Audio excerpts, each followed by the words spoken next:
Troy, this circle is you. My God, it's like you've known me all my life. It's the kind of line that makes you wonder, are these self-help gurus really unlocking our deepest desires, or are they just really good at drawing circles and making us feel special? You're broke! You're fucking poor! In this episode, The Simpsons takes a swipe at the world of self-improvement where every motivational speaker has the key to your happiness, for the right price, of course. Which raises the question, are we really just one power pose away from unlocking our full potential? Or is this whole industry just a well-oiled machine that profits off our insecurities and emotional vulnerabilities? The Simpsons has the answer to that. Our episode starts off with Homer buying a trampoline and getting all the kids from Springfield injured because of how dangerous trampolines are. Marge starts nagging that the trampoline has to go. Homer, this is terrible. But Homer is not done yet. It has to get to the point of us kids using the trampoline when Homer's trying to sleep to make him agree with Marge. Okay, the trampoline was a bad idea. But Homer still tried something new to spike up his life, something that Marge doesn't do according to Homer. If it were up to you, all we'd ever do is work and go to church. That's not true. It's this comment that makes Marge insecure about the way she views her life, so she decides to consult her kids. Kids, tell me the truth. Am I no fun? Do I just nag all the time? And they agree with Homer. Marge is nagging all the time. We're on a tight budget here. Bart, watch your language. Marge has now come to the realization that she sees herself differently than others see her, but help is just around the corner. After getting to her sister's place, she gets a makeshift self-diagnosis. You're headed for a nervous breakdown. You need Brad Goodman. This is where we get introduced to our self-help prophet, who's got great infomercials for himself.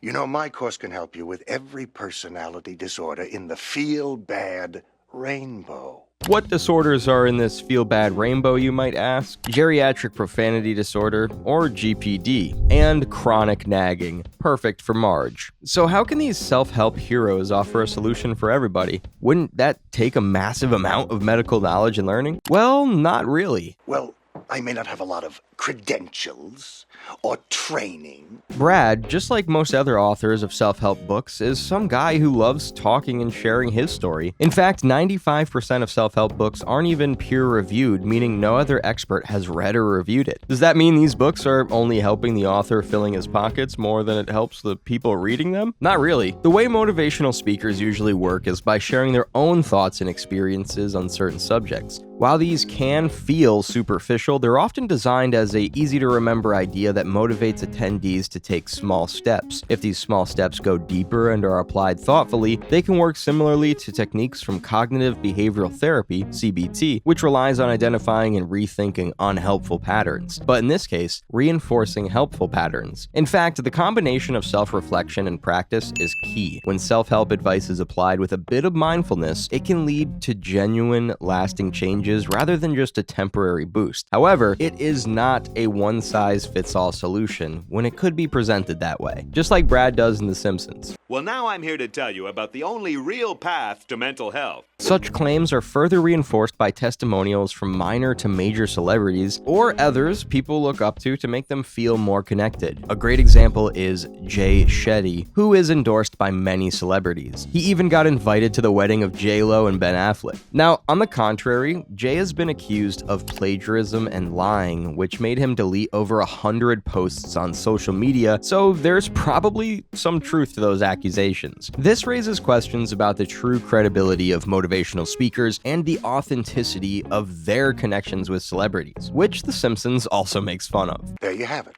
Unrehearsed testimonies from important celebrities. Now, Marge is still watching Brad's video sales letters where he solves another celebrity's drinking problem. Doctor, you've solved all my problems.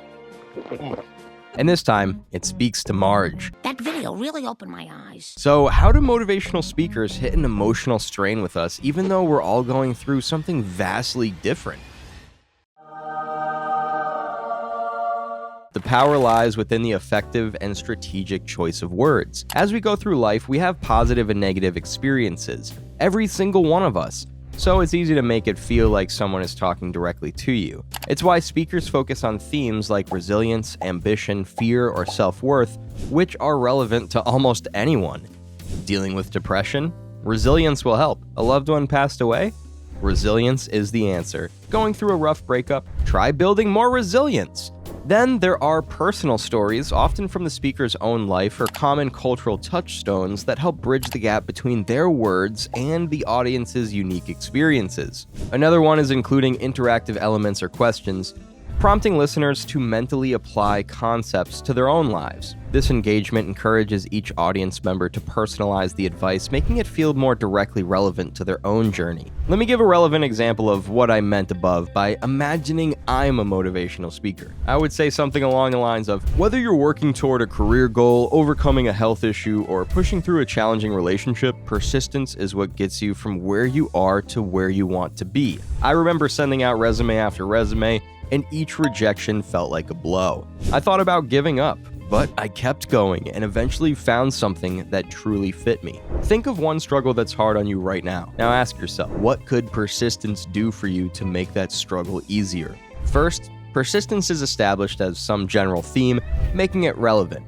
Then a personal story is pulled out of my ass to connect it with you, and finally a specific question is asked to make you place it somewhere in your current life.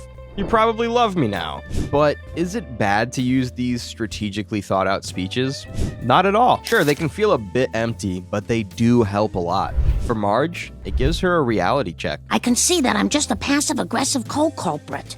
It also allowed her to connect more with Homer, understanding each other more on a deeper emotional level, which is a plus in my book. Does that mean the only downside to self-help gurus is that they don't always have any qualifications and use very vague language to connect with as many people as possible? You can think of that one for now. I'll be showing you what the Simpsons thinks.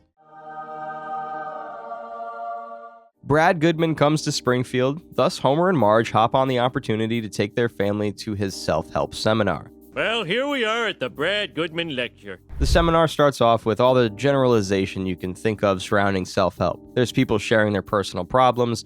There's Brad telling everyone something vague. Now, close your eyes for a moment and really listen to that inner voice inside. And finally, there's an exercise where Principal Skinner has to pretend a dummy is his mother. I'm a grown man now, and I can run my own life! This is all very boring to Bart. After Brad's speeches about how as soon as you're not a human being, you're a human doing, then what comes next? A human going! Now, here's where everything gets disproportional. Bart gets called up on stage because he wanted to express himself, according to Brad. But why? I do what I feel like. Moments later, Bart is crowned as the role model for all of Springfield as Brad announces, I can sense a change in the air tonight. You are all going to start living. Really living. starting a cult chanting, Be like the boy. Be like boy! Be like boy! You'll be amazed how many parallels there are between cults and self-help culture. In fact, let me tell you a wild story. In 2009, a self-help guru named James Arthur Ray ran a spiritual retreat as a catalyst for personal transformation. It was a 5-day retreat that included 3 days where the participants were not allowed to eat food or drink water. And at the end of the retreat, they had to sit in a sweat lodge.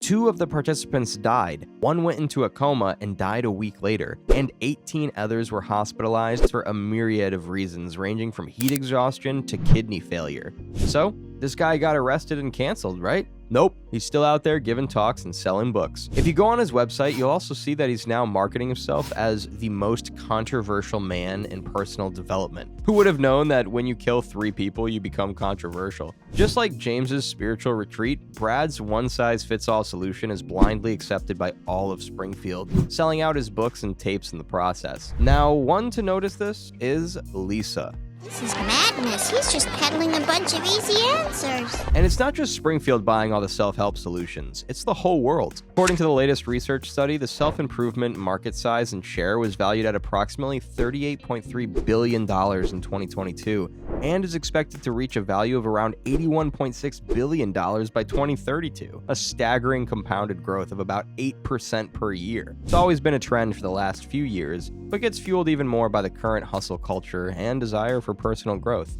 Now, is this trend bad?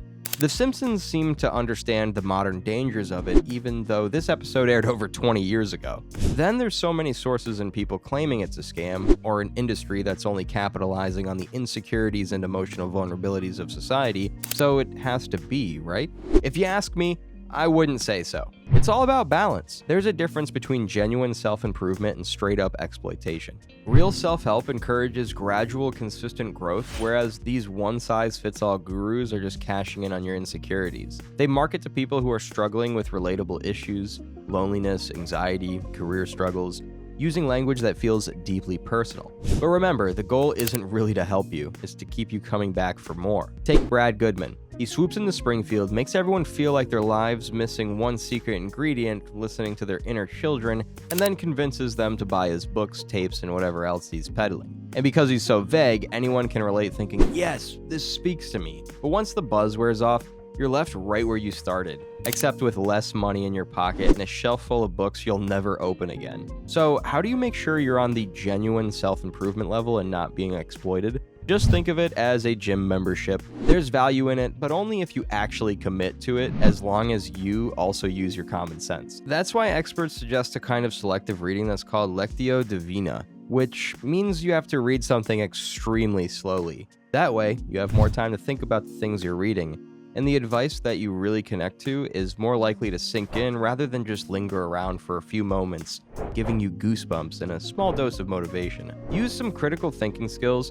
and you should not only be fine, but also be able to genuinely improve your life in some way, shape, or form. The effectiveness of self-help depends largely on the reader's mindset. A healthy approach is to view self-help as a supplement, not a solution. Springfield shows us what happens if you take all the self-help mantras as a single solution. After the entire city starts listening to their inner Bart, chaos ensues.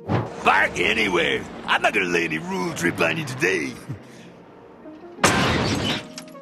Everyone starts parking wherever they want, causing massive damage. People start spitting off of bridges, just like Bart does. I'm blue. Time for some of my patented spitting off the overpass. And everyone is freely sharing their thoughts when they should be keeping them to themselves. By the way, this young lady is not my wife, but I am sleeping with her. In the end, The Simpsons ends with a heartfelt message. Self-improvement can be achieved, but not with a quick fix.